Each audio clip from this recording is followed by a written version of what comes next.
Você já ouviu falar de uma fortaleza no meio da Amazônia que levou quase 20 anos para ficar pronta? Pois é, meu amigo.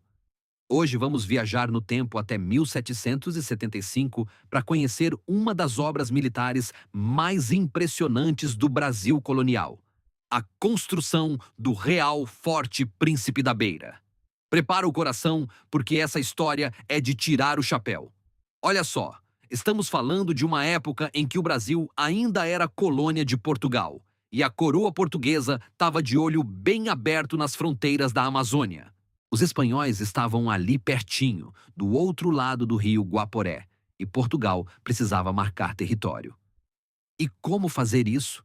Construindo uma fortaleza monumental no meio da selva. Que ideia maluca, não é verdade? Agora me diz uma coisa. Você teria coragem de entrar na floresta amazônica em 1775, enfrentar a natureza selvagem e construir uma fortificação gigantesca usando só força humana e ferramentas básicas? Pois centenas de trabalhadores tiveram. Era gente que não tinha medo de desafio, viu? Verdadeiros desbravadores do Brasil profundo. E sabe onde fica esse forte? Lá em Rondônia, às margens do rio Guaporé, bem na fronteira com a Bolívia. Era literalmente no fim do mundo na época. Para chegar lá, tinha que subir rios caudalosos por meses a fio, enfrentando corredeiras, calor infernal, mosquitos aos montes. Era viagem para quem tinha estômago forte mesmo. Mas vamos começar do começo. Por que construir uma fortaleza tão longe de tudo? A resposta está na geopolítica colonial, meu caro. Portugal e Espanha viviam disputando território na América do Sul. O Tratado de Madrid, de 1750, tinha definido algumas fronteiras, mas na prática era aquela bagunça. Quem ocupasse primeiro ficava com a terra. Era a lei da selva mesmo. Você consegue imaginar o desafio logístico? Tudo precisava ser transportado por rio. Pedras, cal, ferramentas, armas, comida, roupas, remédios. Os barcos subiam o rio Madeira, depois o Mamoré, e finalmente chegavam ao Guaporé. Eram meses de viagem. E olha que não tinha GPS, não tinha motor. Era tudo na força dos remos e das velas. Que trabalheira danada! E olha que curioso, o projeto da fortaleza foi feito seguindo os padrões militares europeus da época. Era um forte em formato de estrela, com 4 baluartes nos cantos, muralhas grossas, fosso ao redor. Tipo aqueles castelos que você vê em filmes, só que versão tropical. Quem projetou sabia das coisas, viu? Agora vem cá, sabe quem comandou a construção? O capitão engenheiro Domingos Sambucetti, um italiano a serviço de Portugal. Esse cara era especialista em fortificações militares. Ele chegou na região em 1776 e assumiu o comando da obra. Tinha uma missão pesada nas costas: transformar aquele projeto de papel em realidade de pedra e cal. E vamos falar dos trabalhadores. Eram soldados portugueses, indígenas da região, escravos africanos, trabalhadores livres. Uma mistura de gente de todo tipo, cada um contribuindo com suas habilidades. Os indígenas conheciam a floresta, os africanos tinham força e resistência, os portugueses traziam a técnica europeia. Era trabalho em equipe mesmo. Deixa eu te contar como era o dia a dia dessa galera. Acordavam com o sol nascendo, tomavam um café da manhã básico e partiam para o trabalho. Uns cortavam pedras na pedreira, outros faziam a argamassa misturando cal e areia, outros carregavam material, outros levantavam as muralhas tijolo por tijolo. Era suor escorrendo que não acabava mais. E sabe o que é engraçado?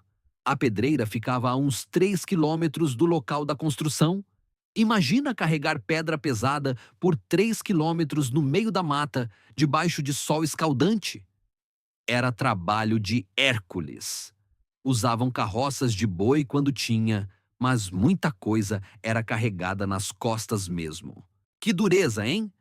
Você já parou para pensar nas ferramentas da época? Picareta, pá, enxada, martelo, serrote, tudo manual. Não tinha máquina, não tinha guindaste, não tinha nada de tecnologia moderna. Era braço mesmo, força bruta e muita paciência. E ainda assim conseguiram erguer muralhas de até 5 metros de altura. Isso não te dá um arrepio? Agora me responde. Você não acha impressionante que em pleno século XVIII, no meio da Amazônia, conseguiram fazer argamassa de qualidade que segura até hoje? Pois é, misturavam cal, areia, óleo de tartaruga e dizem que até sangue de boi entrava na receita. Era a receita secreta mesmo, passada de mestre para aprendiz. E vamos falar das condições de vida. Os trabalhadores moravam em barracões de madeira e palha construídos ao redor da obra. Dormiam em redes, tomavam banho no rio, comiam o que a floresta e as roças forneciam. Mandioca, peixe, caça, frutas silvestres. Era a dieta amazônica raiz. Quando chegava mantimentos de fora, era festa. Ah, e tem a questão das doenças tropicais. Malária era o terror. Febre amarela também dava o ar da graça. Muita gente adoecia e os recursos médicos eram limitadíssimos. Tinha um cirurgião barbeiro que fazia o que podia com as ervas da região e alguns remédios trazidos de longe. Era se virar como dava. Deixa eu te contar sobre a estrutura do forte. Tinha quartéis para alojar as tropas, casa do comandante, capela, armazéns de pólvora e mantimentos, prisões, tudo dentro das muralhas. Era uma cidade militar autossuficiente. O pessoal que ficava guarnecendo o forte podia passar meses sem contato com o mundo exterior. Que isolamento danado! Agora vem uma pergunta. Você sabia que a construção levou quase 20 anos para ficar totalmente pronta? De 1776 a 1783 foi o grosso da obra, mas detalhes e melhorias continuaram até 1795. 20 anos de trabalho contínuo. É muito tempo, né não? Mas fazer obra monumental no meio do nada não é brincadeira mesmo. E olha que detalhe interessante. As muralhas tinham mais de 10 metros de espessura na base.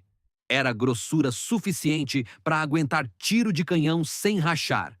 Os engenheiros pensaram em tudo. Calcularam os ângulos de tiro, as zonas de defesa, os campos de visão.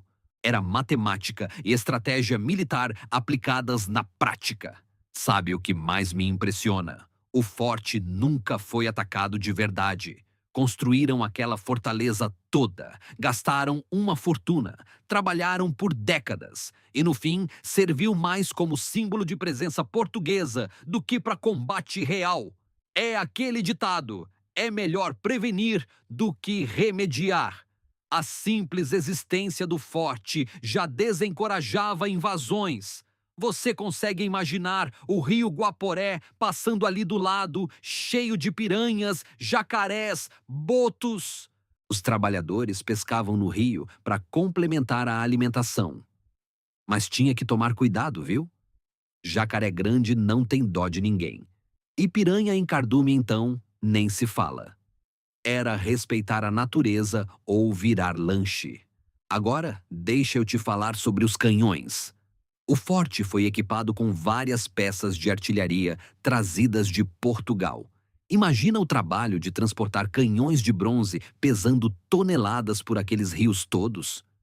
Precisava de barcos especiais, muito cuidado para não afundar. Cada canhão que chegava era motivo de comemoração. E vamos falar do fosso ao redor do forte. Cavaram um fosso profundo circulando toda a fortificação.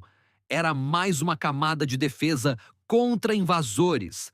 Se alguém tentasse atacar, teria que atravessar o fosso primeiro, e aí viraria alvo fácil para os defensores lá em cima nas muralhas. Estratégia militar pura. E tem a capela dentro do forte. Os portugueses eram muito religiosos, então não poderia faltar uma capela. Faziam missas, batizados, casamentos, tudo ali mesmo. A fé andava junto com a espada, como diziam na época. O capelão era figura importante na guarnição, cuidando da alma da tropa. Você já pensou na quantidade de cal que foi necessária? Toneladas e toneladas. E sabe de onde vinha? Tinham que queimar conchas de moluscos para fazer cal virgem, depois apagar com água para virar cal hidratada. Era processo trabalhoso, que exigia conhecimento técnico e muito trabalho braçal. Agora, me diz sinceramente, você não fica impressionado pensando que essa obra foi feita sem eletricidade, sem máquinas modernas, sem comunicação instantânea?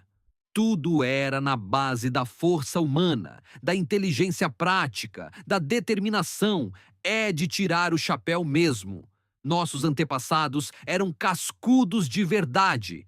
E olha que detalhe curioso: o forte tinha um sistema de coleta de água da chuva. Construíram cisternas para armazenar água, porque na época seca o nível do rio baixava. Pensaram em tudo, não deixaram nada ao acaso. Era planejamento de longo prazo, coisa que hoje em dia a gente nem sempre vê. Deixa eu te contar sobre os indígenas que participaram da construção. Muitos eram da etnia Moré, que habitava a região há séculos. Eles conheciam cada canto da floresta, sabiam quais plantas serviam para remédio, onde encontrar caça, como navegar os rios. Esse conhecimento tradicional foi essencial para o sucesso da empreitada. E sabe o que aconteceu depois que o forte ficou pronto? Virou guarnição militar permanente.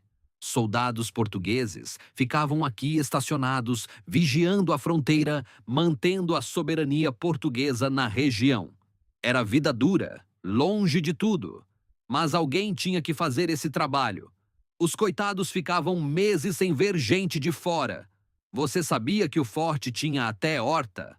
Plantavam verduras, legumes, temperos dentro dos muros. Era para garantir alimentação fresca para os soldados. Mandioca também tinha, claro.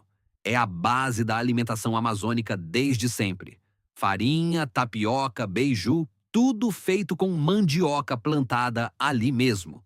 Agora, vamos falar da importância estratégica. O Real Forte Príncipe da Beira controlava a navegação do rio Guaporé. Qualquer barco que passasse por ali estava sob a mira dos canhões do forte. Era tipo um pedágio militar, garantindo que só quem Portugal permitisse navegasse naquelas águas. Poder na veia. E olha que interessante, o nome do forte é uma homenagem ao príncipe herdeiro de Portugal na época, Dom José, que tinha o título de Príncipe da Beira. Era costume colonial dar nomes pomposos às fortificações, mostrando lealdade à coroa. Marketing político da época, digamos assim. Deixa eu te contar sobre as guaritas nos cantos das muralhas. Eram torres altas, de onde os sentinelas vigiavam dia e noite. De lá de cima, dava para ver longe, avistar qualquer movimento suspeito. Os guardas se revezavam em turnos, sempre alertas. Dormir de serviço era falta gravíssima. Podia custar caro. E sabe o que mais tinha dentro do forte? Uma prisão. Soldados que cometiam faltas graves eram trancafiados ali. Ficar preso no meio da Amazônia já era castigo suficiente, mas ainda tinha que aguentar a solitária, a escuridão, o calor. Devia ser terrível. Era para ninguém querer fazer besteira mesmo.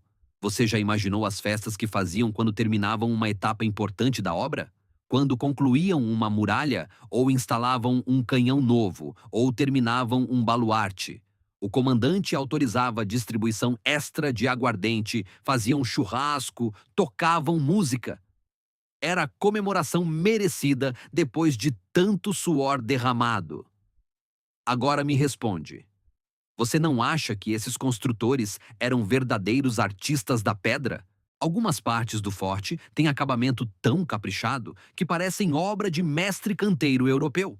Pedras perfeitamente encaixadas, ângulos precisos, simetria impecável. Era orgulho profissional, fazer o trabalho bem feito. E vamos falar do legado? O Real Forte Príncipe da Beira existe até hoje. É patrimônio histórico nacional, tombado pelo IPHAN. Virou atração turística, lugar de pesquisa histórica, símbolo da presença portuguesa na Amazônia. Resistiu ao tempo, às intempéries, ao abandono. Tá firme e forte depois de quase 250 anos. E olha que detalhe poético! A floresta que foi derrubada para construir o forte cresceu de novo ao redor.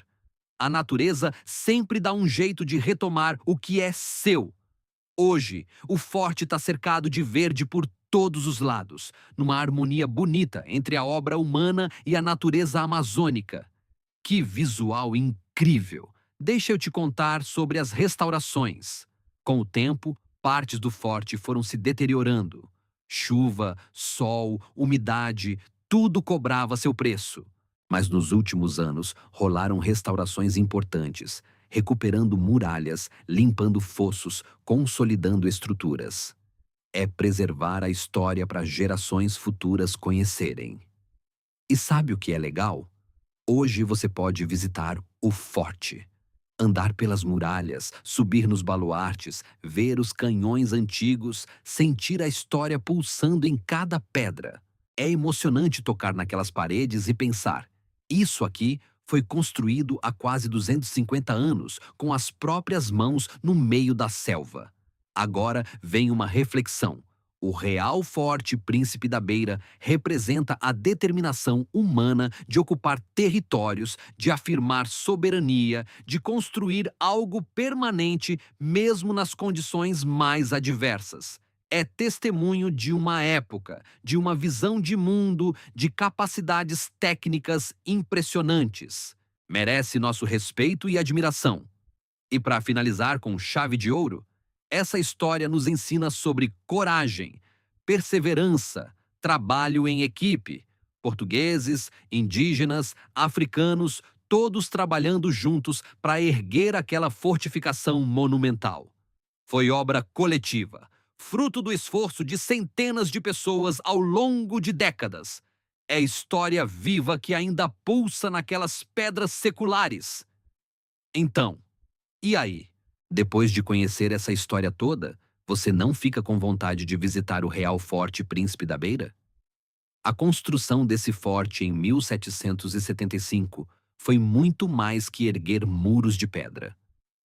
Foi afirmar presença brasileira na Amazônia, foi demonstração de engenharia militar, foi trabalho hercúleo no coração da floresta. É patrimônio nosso, parte da nossa história, e merece ser conhecido e celebrado.